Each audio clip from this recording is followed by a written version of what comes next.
رات پیسے گننا، سویرے اٹھ کے پھر گننا شروع کر دینا، پیسوں میں رشتوں کو تولنا، پیسے کے ساتھ ہی اپنے آپ کو ہر وقت لگائے رکھنا، الجھ کے رہ گئے ہیں لوگ، الجھ کے۔ اور پھر کوئی بندہ جیت نہیں رہا۔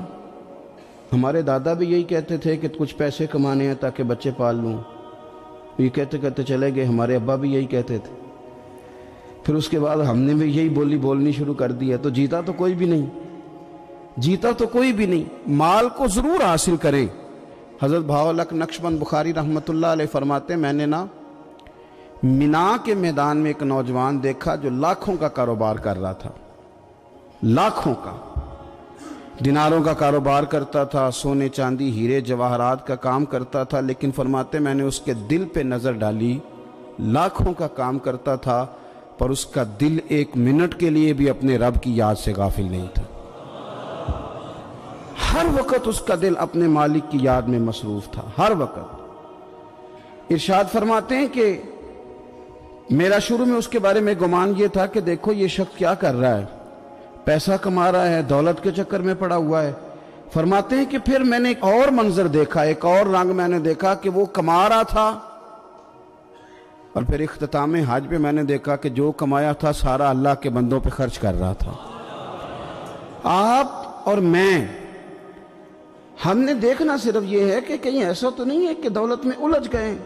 بہت سارے لوگوں نے یہ کہا تھا، ہم سنتے تھے جب کوئی آدمی جانے لگتا تھا نا پردیس پیسہ کمانے کے لیے، تو وہ کہا کرتا تھا کہ میں ملک سے باہر جا رہا ہوں، 2 4 5 سال لگا کے آؤں گا، واپس آ کے پھر یہاں میں نے کوئی کام کرنا ہے، تھوڑے سے پیسے کماؤں تاکہ یہاں نہ پھر میرا سلسلہ کوئی بن جائے۔ وہ 3 سال لگانے گئے تھے پر 30 گزر گئے ہیں، لوٹ کے واپس کوئی نہیں آئے۔ وہ 4 سال کا کہہ کے گئے تھے پر سال 40 ہو گئے، لوٹے نہیں۔ کیوں نہیں لوٹے؟ اس لیے کہ پہلے مفاد چھوٹا تھا، خیال یہ تھا کہ تھوڑے سے پیسے آ جائیں گے، بچوں کا خرچہ چلنے لگ جائے، فیسیں پوری ہونے لگ جائیں، اور مجھے کسی سے مانگنا نہ پڑے، تو بس پھر میں کامیاب ہوں۔ یہ طے کیا تھا۔ اس کے فوراً بعد پھر جب باہر گئے تو خیال آیا کہ نہیں، صرف پنکھے کا نہیں، اے سی کا بل بھی دینا پڑے گا۔ پھر تھوڑا اور آگے بڑھے تو خیال آیا کہ چھوٹی گاڑی پہ گزارا نہیں ہوتا، بڑی گاڑی نہ لے لیں۔ پھر خیال آیا کہ بڑی گاڑی لی ہے تو یہ تو اندر کھڑی نہیں ہوتی، سامنے والا پلاٹ مل جائے تو ذرا گراج اچھا بن جائے گا۔ پھر الجھتے الجھ گئے دوستو۔ پھر نہ مالک حقیقی کی جانب وہ نظر جو ہماری ہونی چاہیے تھی نہ رہی۔ ذوق سے نماز پڑھتے تھے، پھر ہماری نمازیں مختصر ہو گئیں۔ ہم سویرے اٹھ کے ذوق سے قرآن پاک پڑھتے تھے، پھر وہ وقت بھی ہمارا دفتر کی تیاری میں لگ گیا۔ رات درود شریف پڑھتے تھے، لیکن وہ بھی سارا ہمارا حساب کتاب میں وقت گزر گیا۔ ہم نے یہ سمجھا ہی نہیں کہ دولت کارخانہ نہیں دیتا، دولت سیٹھ صاحب نہیں دیتے، دولت آپ کو آپ کی فیکٹری نہیں دیتی، دینے والے تو رب کریم کی ذات ہے۔ تو جہاں سے آنا تھا وہاں توجہ دینی چاہیے تھی کہ جہاں صرف ایک سبب تھا، ذریعہ تھا۔ حضرت اویس کرنی رضی اللہ تعالیٰ عنہ، ہمارے صوفیاء میں ایک لفظ بولا جاتا ہے فقر بوذر، یعنی کچھ لوگ ایسے ہیں جو سیدنا ابو ذر غفاری رضی اللہ تعالیٰ عنہ کے طریقے پہ چلتے ہیں۔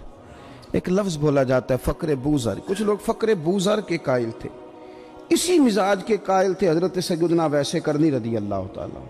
ان کے ذہن میں ایک بات بیٹھ گئی تھی کہ یار دینے والا اللہ ہے، دینے والا، عزت بھی اللہ دے گا، رزق بھی اللہ دے گا۔ بلکہ امام غزالی رحمۃ اللہ علیہ نے تو حدیث لکھی ہے، آپ فرماتے ہیں کہ نبی پاک صلی اللہ علیہ وسلم نے فرمایا جس نے بندوں سے عزت تلاش کی رب اسے رسوا کر دے گا۔ جو سیاست کر کے عزت حاصل کرنا چاہتا ہے، جو اس طرح کا ماحول بناتا ہے کہ میں کوئی ایسے کام کروں کہ لوگ میری واہ واہ کریں، لوگوں سے عزت کا حصول کرنے والے کو رسوا کر دیا جاتا ہے۔ عزت در اصل وہی ہے جو رب کریم عطا فرماتا ہے۔ میرے عزیز دوستو، آپ اپنی توجہ، دل کی توجہ، روح کی توجہ اپنے مالک کی جانب جب کر لیتے ہیں، غفلت کا پھندا اتار دیتے ہیں، اور ہر وقت غلبہ رکھنا پیسوں کا، ہر وقت اسی میں سوچنا، اسی میں محو ہو جانا، پھر آپ کا ذہنی نقصان ہوتا ہے، پھر آپ کی روح جو ہوتی ہے وہ بے چین رہنے لگتی ہے، پھر ایسے بھی غریب دیکھے جن کے پاس پیسے ہیں، پیسوں کے علاوہ کوئی شے بھی نہیں، پھر ایسے بھی تنگ دست دیکھے کہ جن کے پاس جائیدادیں بڑی ہیں پر ان کے پاس رات کو سکون سے سونے کے لیے وقت کوئی نہیں۔ عزیز بھائی، حضرت اویس کرنی رضی اللہ تعالیٰ عنہ کی ملاقات ہو گئی حضرت حرم بن حیان کے ساتھ، یہ بھی تابعی ہیں۔ تو حضرت حرم بن حیان رحمۃ اللہ علیہ کہتے ہیں، یہ نا ہم تو خیر بڑی ساری باتیں سنتے ہیں تو نصیحت نہیں نہ حاصل کرتے، ویسے بھی یہ دور تقریریں سننے کا ہے۔ جو عمل کرنے والے لوگ تھے ان کا کیا طریقہ تھا کہ وہ ایک دو جملے کافی تھا، علم و بس کری او یار او ایک کو یرف تینوں درکار، جملہ ایک بھی تیرے لیے کافی ہے، لیکن شرط یہ کہ تو عمل کا ارادہ رکھتا ہو، تیرا خیال ہو کہ عمل کرنا ہے۔ وہ لوگ نا مختصر سی باتیں کرتے، مختصر سی نصیحتیں کرتے، لیکن وہ عکس جلدی کرتے، اس میں سے اپنے لیے خیر جلدی تلاش کرتے۔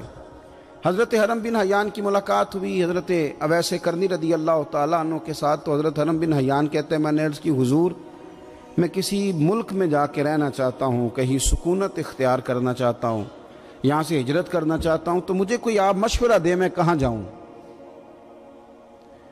تو فرماتے ہیں کہ میں نے جب یہ سوال کیا تو حضرت اویس کرنی نے مجھے اشارہ دیا، فرمانے لگے ملک شام چلا جا۔ کہتے میں نے اگلا سوال کیا حضور وہاں جا کے کاروبار کیا کروں گا، رہوں گا کیسے، کھاؤں گا کہاں سے؟ تو فرماتے ہیں حضرت اویس کرنی نے رومال اٹھایا، کندھے پہ رکھا اور چلنے لگے۔ میں نے کہا حضور آپ نے سوال کا جواب ہی نہیں دیا۔ تو فرمانے لگے جس دل کو ابھی تک یہی یقین نہیں آیا کہ روزی کون دیتا ہے اسے میں نصیحت کیا کروں؟ میں تجھے نصیحت کروں جسے آج تک یہی نہیں پتا کہ روزی کون دیتا ہے؟ تو ابھی تک اپنے دل کو پکا ہی نہیں کر پایا کہ روزی رب دیتا ہے؟ او خدا کے بندے کیا نصیحت کروں تجھے، تو ابھی تک یہاں اڑا ہوا ہے۔ تیرا جو توکل ہے وہ مضبوط ہونا چاہیے، تیرا بھروسہ اپنے رب کی ذات۔ تو غافل ہو گیا اللہ سے، تو نے اسباب پر بھروسہ سارا کرنا شروع کر دیا۔ اسباب اختیار کیے جاتے ہیں، بھروسہ رب کریم پہ کیا جاتا ہے۔ ہماری جو غفلت ہے نا وہ بھلا کیوں ہوئی ہے؟ وہ اس لیے ہوئی ہے کہ پیسے کسی کو بھی برے نہیں لگتے، پتہ نہیں ان میں کیا کشش ہے۔ یہ نہ آپ کسی جگہ بھی ان کا نام لے لیتے ہیں، یہ کسی جگہ بھی آ جاتے ہیں تو یہ برے لگتے ہی نہیں۔ یہ جناب بڑی بڑی فقیری کا دعویٰ کرنے والے اور لوگوں کو طریقت اور تصوف کا درس دینے والے ان کو بھی اچھے لگتے ہیں۔ یہ تو جناب جو لوگوں کو کہہ رہے ہیں فقیر ہو جاؤ فقیر ہو جاؤ، وہ خود امیر ہوتے جا رہے ہیں۔ یہ پتہ نہیں ان میں کیا ایسا خاص۔ ہمارے ایک استاد تھے تو مزاج میں بڑی ظرافت تھی، حالانکہ بڑے اللہ والے بندے تھے، تو بات بڑی وہ دل لگی کی کیا کرتے تھے۔ تو ایک دن ہم نے پوچھا استاد جی خوشبو کون سی اچھی لگتی ہے؟ کہنے لگے بیٹا جو پیسوں میں سے آتی ہے وہ مجھے بڑی اچھی لگتی ہے، اس لیے کہ ملتے کم ہیں۔ ہمارا نا جب اس طرح کا ذوق بن جاتا ہے نا، آپ مزاج بنا لیتے ہیں پیسوں کا، لوگ سمجھتے ہیں کہ غریبی کا ڈر شاید زیادہ ڈر ہے، لیکن کبھی آپ دروازہ رسول پہ جائیں نا تو حضور نے تو کوئی اور ڈر بیان کیا ہے۔ حضرت ابو عبیدہ بن جراح رضی اللہ تعالیٰ عنہ بحرین سے نا مال لے کے آئے بہت سارا، حضور نے بھیجا، جزیہ لینے گئے یا مال غنیمت کا کچھ مال تھا، آپ لے کے مسجد میں آئے تو لوگوں کو پتہ چل گیا کہ آج مال آیا ہے۔ اب سب کو حصہ ملتا تھا، اس میں سے بدریوں کو زیادہ ملتا تھا، باقی لوگوں کو بھی ملتا تھا۔ تو فجر کی نماز کے بعد لوگ گھروں کو جایا کرتے تھے، لیکن آج پتہ چلا نا مال آیا ہے، تو یہ سیاستہ میں حدیث موجود ہے، سب لوگ مسجد میں بیٹھے رہے۔ حضور علیہ السلام نے فرمایا تمہیں پتہ چل گیا مال آیا ہے؟ عرض کی حضور ہاں۔ فرمایا تمہیں بانٹنے لگے ہیں، دینے لگے ہیں۔ ہم نا غریبی سے ڈرتے ہیں، ہم اپنے بچوں کے لیے دعا کرتے ہیں ان پہ غربت نہ آئے، ہم اپنے بہن بھائیوں کے لیے دعا کرتے ہیں ان پہ غربت نہ آئے، کرنی چاہیے، لیکن ذرا اس حدیث کے مفہوم کو بھی دیکھیے گا۔ نبی پاک صلی اللہ تعالیٰ علیہ وآلہ وسلم نے فرمایا تمہیں دینے لگے ہیں، مال آ گیا ہے، لیکن میرے قریب نے اپنی امت کے لیے جس چیز کا ڈر محسوس کیا وہ کیا ہے، حضور کے دل میں کس چیز کا خدشہ تھا وہ کیا ہے بیان کیا۔ حضور فرمانے لگے لوگو مجھے تم پر غربت کا ڈر نہیں، یہ ڈر نہیں کہ تم غریب ہو جاؤ گے، بلکہ مجھے تو ڈر ہے کہ تم پر دولت پھیلا دی جائے گی، تم زیادہ مالدار ہو جاؤ گے۔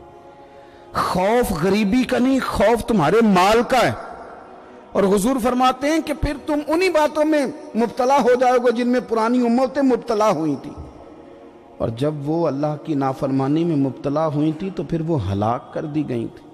مجھے ڈر ہے، مجھے ڈر ہے۔